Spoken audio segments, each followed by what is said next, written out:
Hai, apa kabar semuanya? Semoga kabar Anda baik-baik saja. Terima kasih karena sudah memberikan support dan juga kesetiaan Anda untuk membangun channel Codot Film. Yuk kita lanjutkan alur ceritanya, sambil siapin kopi dan cemilan, setting suara volume full. Gasken. Memasuki pegunungan Magic Beast. Sekelompok besar orang sedang berjalan melalui hutan yang sunyi. Ada banyak pasang mata waspada yang terus memindai titik-titik gelap yang tersembunyi di sekitar hutan sementara tangan dengan erat menggenggam senjata di berbagai pinggang, siap untuk menangani kejadian mendadak.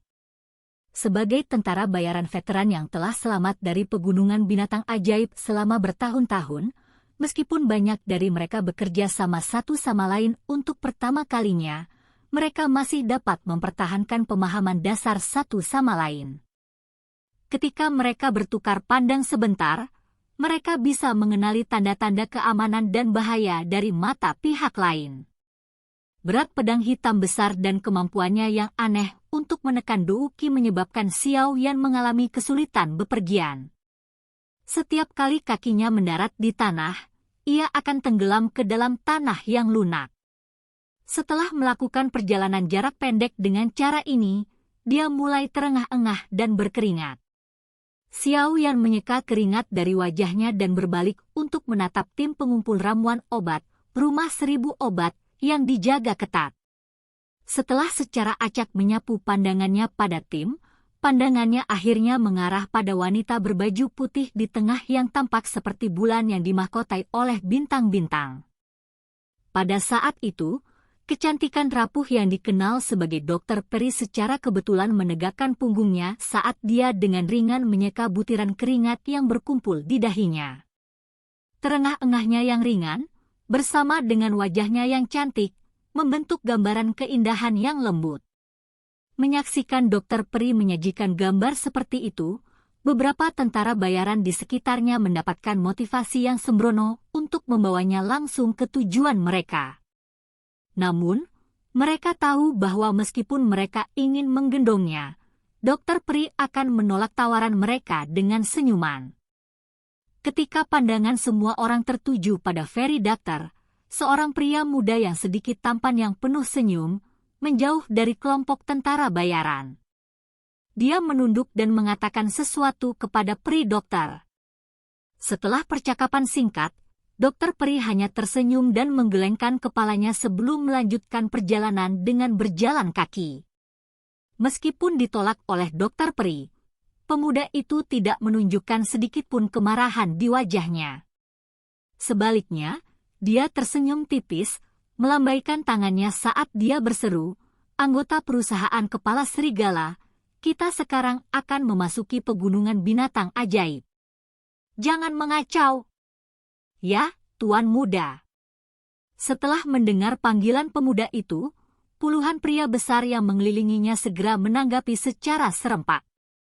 Nada yang disiplin menarik banyak pandangan dari samping. Bahkan Dr. Peri menoleh ke belakang. Menjadi sangat puas dengan tanggapannya, pemuda itu sedikit tersenyum dan mempercepat langkahnya untuk menyusul Dr. Peri. Berjalan di sampingnya, dia dengan antusias memberinya perlindungan yang dekat. Sialan. Yang dia andalkan hanyalah posisi ayahnya sebagai kepala Wolfhead Mercenary Company. Apa dia pikir dia bisa memenangkan hati Dr. Peri hanya karena ini? Mengamati pemuda yang bisa mendekati Dr. Peri dan berbicara dengannya, salah satu tentara bayaran di samping Xiao yang segera bertengkar dengan suara penuh cemburu. Xiao Yan menyipitkan matanya dan menyapu pandangannya ke pemuda itu. Matanya akhirnya tertuju pada lencana di dada yang terakhir, di atasnya ada ukiran kepala serigala dengan satu mata. Melompati pandangannya ke arah pemuda itu, Xiao Yan memperhatikan 30 lebih tentara bayaran dengan lencana yang sama dan berkedip. Tampaknya kelompok itu adalah bagian dari Wolfhead Company, salah satu dari 3 perusahaan tentara bayaran besar di kota Kingshan. Melihat sejauh mana perlindungan yang ditawarkan oleh Wolfhead Mercenary Company kepada anggota tim pengumpul ramuan obat, jelas bahwa mereka secara khusus disewa oleh rumah 1000 obat untuk menawarkan perlindungan mereka. Selain itu, tampaknya kepercayaan Thousand Medicinal House yang ditempatkan pada Wolfhead Mercenary Company jauh lebih besar daripada yang ditempatkan pada tentara bayaran lainnya di depan. Jika tidak, rumah obat tidak akan membiarkan mereka menjadi pengawal pribadi mereka. Xiao Yan perlahan menarik pandangannya. Dia tidak tertarik pada pemuda dan dokter peri. Jadi, dia hanya menggelengkan kepalanya dan dengan langkah kakinya yang berat, sekali lagi melangkah menuju pegunungan binatang ajaib. Semuanya tenang di luar pegunungan Magic Beast. Namun, tidak lama setelah perusahaan memasuki pegunungan binatang ajaib, serangan skala kecil oleh binatang ajaib dilakukan dengan kejam di depan mata Xiao Yan. Para penyerang adalah 3 binatang sihir peringkat pertama yang dikenal sebagai ular es scarlet. Binatang ajaib ini sering muncul di tepi pegunungan binatang ajaib dan memiliki atribut es, di dalamnya ada racun es. Jika seseorang tidak dirawat dalam waktu setengah hari setelah diracuni, racun ini akan membekukan darah di dalam tubuh korban dan mengakibatkan kematian. 3 peringkat 1 Magic Beast Scarlet Ice Snake tergantung di 3 cabang. Dengan kecepatan seperti kilat, mereka mengejutkan para tentara bayaran, dengan cepat dan mudah meracuni 3 anggota mereka. Seketika, wajah ketiga anggota itu menjadi pucat sedingin es. Kaki dan tangan mereka menjadi dingin saat roboh. Menyadari bahwa mereka sedang diserang, semua orang segera membalas dengan marah. Sesaat kemudian, 3 binatang sihir peringkat 1 secara tidak terduga dibunuh oleh kelompok tentara bayaran. Setelah tidak menemukan inti monster di dalam mayat mereka, tentara bayaran hanya bisa menghela nafas sedikit menyesal. Di alam liar, adalah hal biasa untuk menderita luka serius dan tidak diberi penghargaan setelah membunuh binatang ajaib. Dengan demikian, mereka tidak memiliki banyak harapan untuk menemukan apapun. Setelah ular es scarlet terbunuh, 3 tentara bayaran yang terkena racun es dengan cepat diangkut ke belakang tempat tim pengumpul ramuan medis berkumpul agar dokter peri secara pribadi mengeluarkan racun dari tubuh mereka. Dengan pertemuan dari serangan Scarlet Ice Nakes, grup mercenari menjadi lebih berhati-hati. Namun demikian, tidak mungkin untuk benar-benar menghindari binatang ajaib di pegunungan binatang ajaib, yang padat penduduknya oleh binatang ajaib. Selama setengah kilometer berikutnya yang diliputi kelompok itu, mereka diserang oleh 3 gelombang binatang ajaib. Untungnya, jumlah besar tentara bayaran melebihi jumlah binatang ajaib dan mereka berhasil menangkis 3 serangan dengan mengorbankan lebih banyak tentara bayaran yang menderita luka ringan. Menjadi bagian dari perusahaan pengintai di garis depan, Xiao Yan tidak dapat menghindari berpartisipasi dalam salah satu pertempuran. Namun, dalam konfrontasi langsung dengan binatang sihir peringkat pertama, dia membayar harga dari tangan yang mati rasa. Melihat binatang ajaib yang licik melarikan diri setelah serangan sia-sia Xiao Yan, Xiao Yao mengatupkan giginya dengan marah. Jika bukan karena Douqinya ditekan oleh pedang besar, dia pasti akan membunuh binatang ajaib itu. Meskipun dia membiarkan binatang ajaib itu melarikan diri, kekuatan yang ditunjukkan Xiao Yan telah mengakibatkan tentara bayaran di sekitarnya menatapnya dengan kagum. Adik kecil, kamu cukup kuat untuk benar-benar bisa bertahan melawan Snake Tail Leopard yang dikenal karena kekuatannya. Ceka-ceka, menjadi sangat kuat di usia yang begitu muda. Aku tidak bisa membayangkan seberapa kuat dia di masa depan. Haha, pria ini seharusnya menjadi bintang 2 termuda Douze di grup ini, kan? Melihat kekuatannya, sepertinya itu benar. Sorakan para tentara bayaran di sekitarnya menyebabkan keributan kecil di dalam grup. Ketika tatapan para tentara bayaran jatuh pada pemuda dengan pedang besar itu, kilatan pertanyaan mereka digantikan dengan sesuatu yang lain di mata mereka. Dalam lingkaran ini, di mana kekuatan seseorang menentukan statusnya, selama seseorang menunjukkan kekuatan yang mengejutkan orang lain, dia akan mendapatkan rasa hormat mereka. Ini adalah aturan yang sederhana dan langsung. Xiao Yan hanya tersenyum pada sorakan ini. Dalam senyumannya, tidak ada kesombongan atau kepuasan. Dia hanya mengikuti kelompok itu dan diam-diam terus maju menuju lokasi pengambilan ramuan obat. Semua orang. Kami sudah dekat dengan lokasi pemetikan herba. Setelah berjalan sekian lama, semua orang pasti lelah. Mohon istirahat sebentar.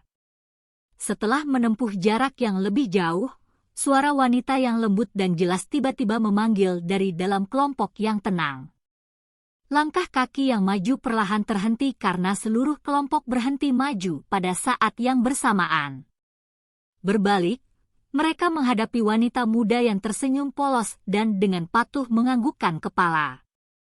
Setelah diskusi singkat, lebih dari 10 tentara bayaran tersebar ke daerah sekitarnya untuk bertindak sebagai pengintai.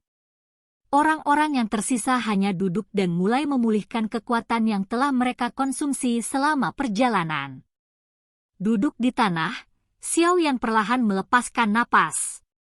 Dia mengangkat jarinya, mendorong pil pemulihan kekuatan muncul di tangannya. Dia menyapu pandangannya ke sekelilingnya lalu mengangkat kepalanya dan menguap. Telapak tangannya menutupi mulutnya saat dia melakukannya, memindahkan pil ke mulutnya.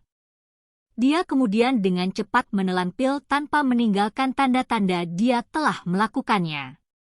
Begitu pil berada di dalam tubuhnya, efeknya dengan cepat menyebar ke seluruh tubuhnya.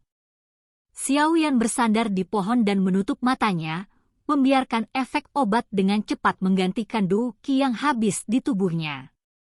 Dengan bantuan kekuatan pemulihan pil, Xiao Yan berhasil dengan cepat kembali ke bentuk puncaknya.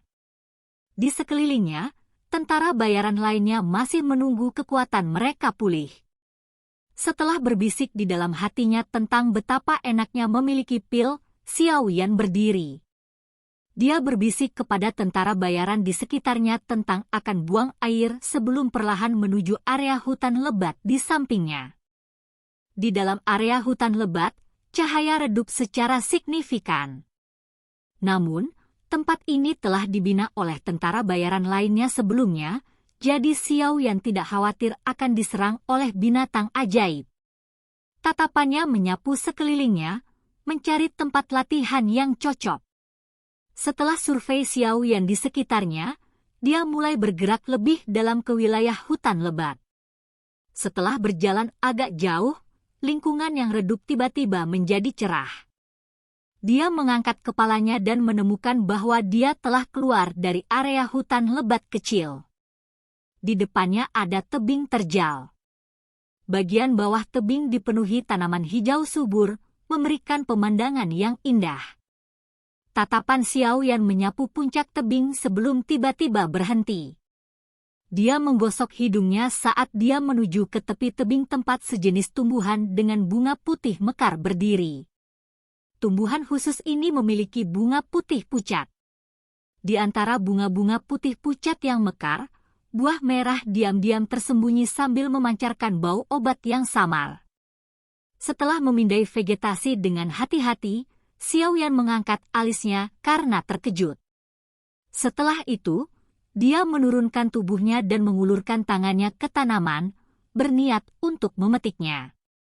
Sama seperti tangannya bersentuhan dengan vegetasi, tangan putih giok tiba-tiba terentang dari sisi lain tebing, menargetkan tanaman yang sama hanya untuk meraih tangan Xiao Yan sebagai gantinya. Setelah tangan seperti giok bersentuhan dengan tangan Xiao Yan, tangan itu berhenti sebentar sebelum ditarik secepat kilat. Sesaat kemudian, wajah cantik muncul dari sisi lain tebing dan muncul di hadapan wajah tercengang dari pemuda berjongkok dengan wajah bingung. Silakan pergi ke.